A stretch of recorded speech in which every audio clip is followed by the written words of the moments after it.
और चलिए इसी के साथ बड़ी खबर का रुख कर लेते हैं। जयपुर से आपको बड़ी खबर बता दें, जहां सीएसटी क्राइम ब्रांच की टीम की बड़ी कार्रवाई देखने को मिली है। जयपुर शहर के दर्जनों इलाकों में कार्रवाई की गई है। जयपुर से बड़ी खबर आपको बता रहे हैं, सीएसटी क्राइम टीम का ये बड़ा एक्शन देखने को मिला। तो क्राइम ब्रांच टीम ने बड़ी कार्रवाई करते हुए जयपुर शहर के दर्जनों इलाकों में रेड की। चेन स्नैचर और अन्य वारदात को लेकर दबिश दी गई है। एक साथ टीमों ने कई जगहों पर दबिश दी है और कई लोगों को हिरासत में भी लिया गया। ये बड़ी खबर आपको बता रहे हैं जयपुर से। तो सीएसटी क्राइम ब्रांच टीम की ये बड़ी कार्रवाई जयपुर शहर के दर्जनों इलाकों में देखने को मिली है और कई जगहों पर रेड की गई है। चेन स्नैचर और अन्य वारदातों को लेकर दरअसल ये एक्शन क्राइम ब्रांच की टीम की ओर से लिया गया। एक साथ टीमों ने कई जगहों पर दबिश दी और कई लोगों को हिरासत में भी लिया गया है। तो ये बड़ी खबर जयपुर से।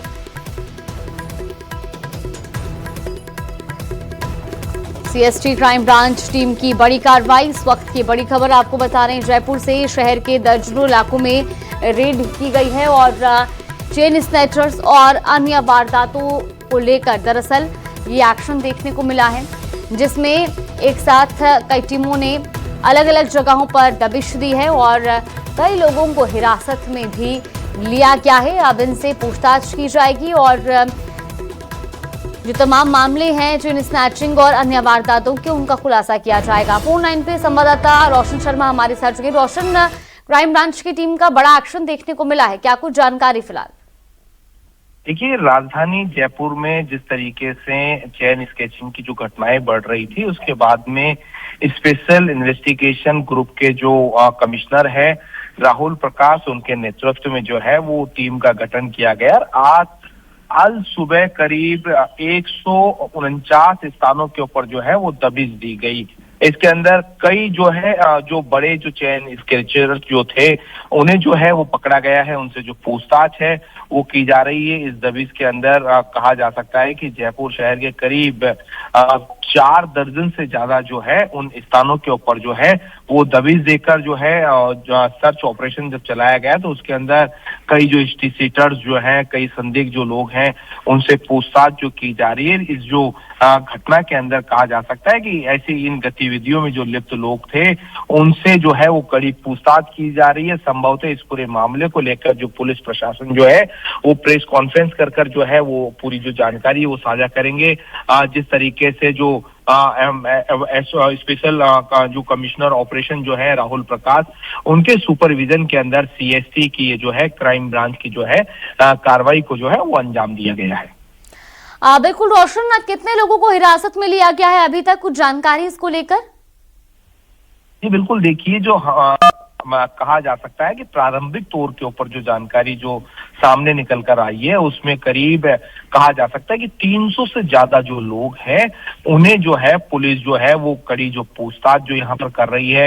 ऐसे जो लोग हैं जिन्हें आइडेंटिफाई किया गया था कि जो चेन स्केचिंग जो चोरी की जो वारदात है उन घटनाओं के अंदर जो है वो लिप्त है। खास कर जो टॉक फाटक और जो स्टूडेंट महेश नगर जो ये जो इलाका है इसमें रहने वाले, अगर बात की जाए तो जो झालाना का जो इलाका है, भट्टा बस्ती का जो इलाका है, और कहा जा सकता है कि आगरा रोड इस तरफ ये इस तरीके के जो लोग जो ये रहने वाले हैं, उसमें कुछ जगह जो प्रताप नगर, जगतपुरा भी इनमें जो है वो जगह आइडेंटिफाई की गई। इस तरीके के जो छुट भैये जो लुटेरे हैं उन्हें आइडेंटिफाई किया गया और सुबह जो है सीएसटी की जो कहा जा सकता है कि ये जो छापेमारी जो की गई, जिसमें मैंने पहले भी बताया कि 300 से ज्यादा जो लोग हैं उन्हें प्रारंभिक स्तर के ऊपर जो है वो हिरासत में लिया गया। उनसे जो है वो कड़ी जो पूछताछ जो की जा रही है। 149 जगह जो छापेमारी की जो कार्रवाई की गई और ये पूरी जो है जो आईपीएस जो राहुल प्रकाश है उनके सुपरविजन में जो की गई है। तो इसमें जो है कि बड़ा जो है इनपुट निकल कर ये पर सामने आया। कई इस तरीके के चोरी लूट की जो घटनाएं हैं वो भी जो इस कार्रवाई के बाद में खुलने की उम्मीद है। चलिए, बिल्कुल, बहुत शुक्रिया रोशन आपका जानकारी साझा करने के लिए। और अब अलवर सरस्का के बाला किला बफर क्षेत्र से खबर है। करीब 6 महीने से बंद पड़े मुख्य मार्ग ने अब पर्यटन और स्थानीय आजीविका दोनों पर असर डाल दिया है। बाला किला से करणी माता मंदिर तक जाने वाला रास्ता धंसने के बाद वन विभाग ने सुरक्षा को देखते हुए पर्यटन पूरी तरह रोक दिया था और इस मार्ग से रोजाना सैकड़ों पर्यटक और श्रद्धालु गुजरते थे और यही टाइग्रस 2302 अपने शावकों के साथ दिखाई देने से बाघों की साइटिंग भी लगातार बढ़ रही थी। लेकिन रोड बंद होने के बाद वन विभाग ने अंधेरी की तरफ अस्थायी वैकल्पिक रूट तो शुरू किया, मगर जटिल रास्ते के कारण श्रद्धालुओं को भारी परेशानी हो रही है। वन मंत्री और स्थानीय विधायक संजय शर्मा खुद मौके पर पहुंचे और पीडब्ल्यूडी को तुरंत मरम्मत के निर्देश दिए, लेकिन विभागीय ढिलाई से काम महीनों से अटका हुआ है।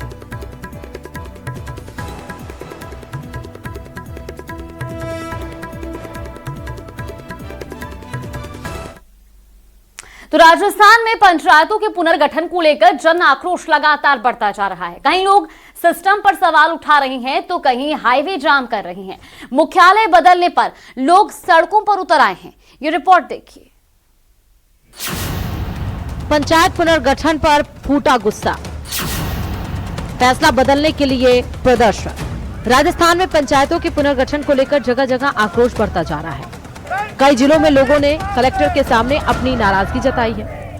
ये तस्वीरें कोटा की हैं, जहां केशवपुरा के ग्रामीण स्टेट हाईवे 70 पर उतर आए पुरुष महिलाएं मुख्य सड़क पर बैठे दिखे और दोनों तरफ वाहनों की लंबी लाइनें लग गई। ग्रामीण पंचायत पुनर्गठन से नाराज है। उनका कहना है कि केशवपुरा को राजोपा पंचायत से हटाना और नई पंचायत नहीं बनाना लोगों की सुविधाओं पर सीधा प्रहार है। इसी के विरोध में पूरा गाँव सड़क पर उतर आया। जाम ऐसा कि कोटा शिवपुरा मार्ग करीब करीब ठप हो गया। वाहन रेंगते दिखाई दिए। लोगों की आवाजाही में भारी परेशानी का सामना करना पड़ा। सर, जो पुनर्गठन में जो गलती की इन लोगों ने उसको देखते हुए लगाया। केशवपुरा आज़ादी के टाइम से ही रजोपा में जुड़ा हुआ था और वो हमारे लिए सरल पंचायत थी। क्योंकि हमारे गांव 1.5 किलोमीटर दूर था, जो कि नवसर्जित पंचायत में सम्मानपुरा बनाया। सम्मानपुरा में हमको डाल दिया गया। पूरी राजनीतिक व्यवस्था के कारण डाला गया है। ये हम लोगों को यहाँ पे लोगों को राशन लेने के लिए जाते हैं, कई लोग नरेगा में जाते हैं नाम लिखवाने। उन लोगों को सबसे ज़्यादा परेशानी आएगी और परेशानी उन लोगों को ही नहीं, पूरे गांव को आएगी। उधर बारा में भी पंचायत पुनर्गठन के खिलाफ तस्वीरें बिल्कुल उफान जैसी दिखी। पिंजना और रामपुरिया के लोग सुबह सुबह ट्रैक्टर ट्रॉलियों में भरकर जिला कलेक्ट्रेट तक जा पहुंचे। आदिवासी महिलाओं की भारी भीड़ देखी गई। इस दौरान महिलाओं ने पंचायत वापस दो के नारे लगाए। ग्रामीणों का आरोप है कि पिंजना सिर्फ 7 किलोमीटर दूर किशनगंज समिति में आता था, लेकिन अब इसे 35 किलोमीटर दूर नाहरगढ़ पंचायत समिति में जोड़ दिया गया। लोगों का कहना है कि यह फैसला द्वेषता पूर्वक और अव्यवहारिक है। ग्रामीणों ने जिला प्रशासन को 8 दिन का अल्टीमेटम दिया है। अगर पिंजना पंचायत को वापस किशनगंज समिति में नहीं जोड़ा गया तो राष्ट्रीय राजमार्ग 27 को जाम किया जाएगा और आने जाने वाले चुनाव में वोट भी नहीं डाले जाएंगे। माँ की पंचायत में किशनगंज में रहनी चाहिए और मैं नारगढ़ में जाऊँ 35 किलोमीटर नारगढ़ जाऊँ यहाँ से और यहाँ से 7 किलो। हाँ, कोई लंगड़ा भी है, कोई ऐसा भी है, टूटा फाटा ऐसा का सब तरह का है, विकलांग किसा भी कैसा जागो तो मैं यही रे वो छरिया गरीब आदमी चा। हम यही मांगने आए हैं कि हमारी पंचायत समिति किशनगंज में होना जरूरी है, क्योंकि ये हमारे 7 किलोमीटर पड़ती है और नारगढ़ 35 पड़ता है हमारे को। जो हम विकलांग हैं तो विकलांग नहीं जा सकते हैं, वहाँ पर साधन भी नहीं है।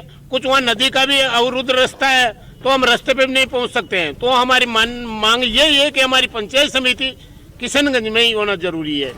यानी कोटा से लेकर बारा तक पंचायत पुनर्गठन ने गांवों में उबाल ला दिया है। ग्रामीणों की जिद है फैसला वापस लो वरना आंदोलन और तेज होगा। Bureau report, news 18 Rajasthan. और अब जयपुर के शाहपुरा से बड़ी खबर आपको बता दें, जहां शाहपुरा में हाईवे पर पलटी अनियंत्रित कार। ये बड़ी जानकारी, डिवाइडर से टकराकर दूसरी लेन में ये कार गिर गई। सड़क हादसे में कार सवार 3 लोग घायल बताए जा रहे हैं। तो ये बड़ी खबर आपको बता रहे हैं जयपुर के शाहपुरा से, ये बड़ी जानकारी। तस्वीरें भी कुछ सामने आई हैं घटनास्थल से, जहां शाहपुरा में हाईवे पर एक अनियंत्रित कार पलट गई और सीधा डिवाइडर से जाकर टकरा गई और दूसरी लेन में गिरी। इसके बाद इस हादसे में कार सवार 3 लोग घायल हो गए और ये कार भी बुरी तरह से क्षतिग्रस्त हो गई है। तस्वीरें भी आपको दिखा रहे हैं, शाहपुरा की ये तस्वीरें हैं जहां पर ये हादसा हुआ है। और दरअसल ये कार जो कि अनियंत्रित हो गई थी और उसके बाद पलटकर सीधा डिवाइडर से जा टकराई और दूसरी लेन में गिर गई, जिससे इस कार में सवार 3 लोग बुरी तरह से घायल हो गए। तो हाईकोर्ट की जयपुर बेंच को मिली बम की धमकियों ने प्रशासनिक अमले में हड़कंप मचा दिया। एक अनजान आईडी से आए ईमेल ने अफरा तफरी मचा दी। आनंद फानंद में पूरा परिसर खाली कराया गया और सुरक्षा बढ़ा दी गई। लेकिन इस सब के बीच एक बात गौर करने वाली है कि राजस्थान में 3 दिनों में तीसरी बड़ी धमकी थी। एक रिपोर्ट देखिए।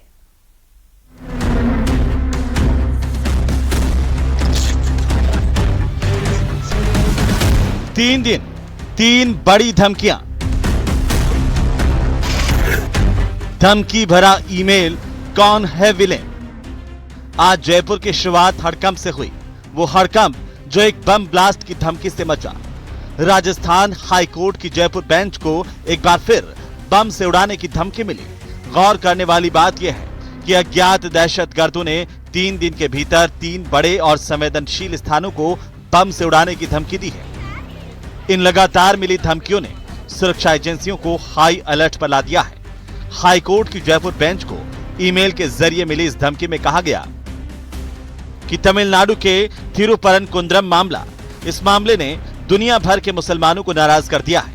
भाजपा शासित राज्यों की अदालतों में ऐसे ही धमाके होंगे, तभी सनातन धर्म के विरोधी उदयनिधि स्टालिन की ताकत समझ में आएगी। 7 शक्तिशाली RDX बम लगाए गए हैं।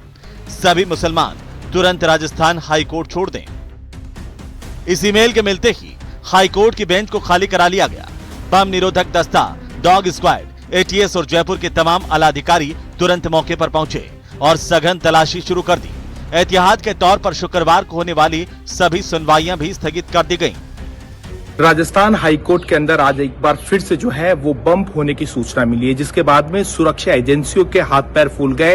हालांकि अभी तक किसी भी प्रकार के जो बम या इस तरीके की जो संदिग्ध वस्तु है वो नहीं मिली है, लेकिन सूचना के बाद में राजस्थान पुलिस और कहा जा सकता है कि तमाम जो इन्वेस्टिगेशन एजेंसियां हैं वो मौके के ऊपर पहुंच चुकी है। अधिवक्ताओं में इस तरीके से जो है वो कौतूल का जो है वो विषय यह बना हुआ है कि लगातार इस तरीके की जो है हाईकोर्ट के अंदर सूचना यहां पर आ रही है, तो मजाक यहां पर बन चुका है।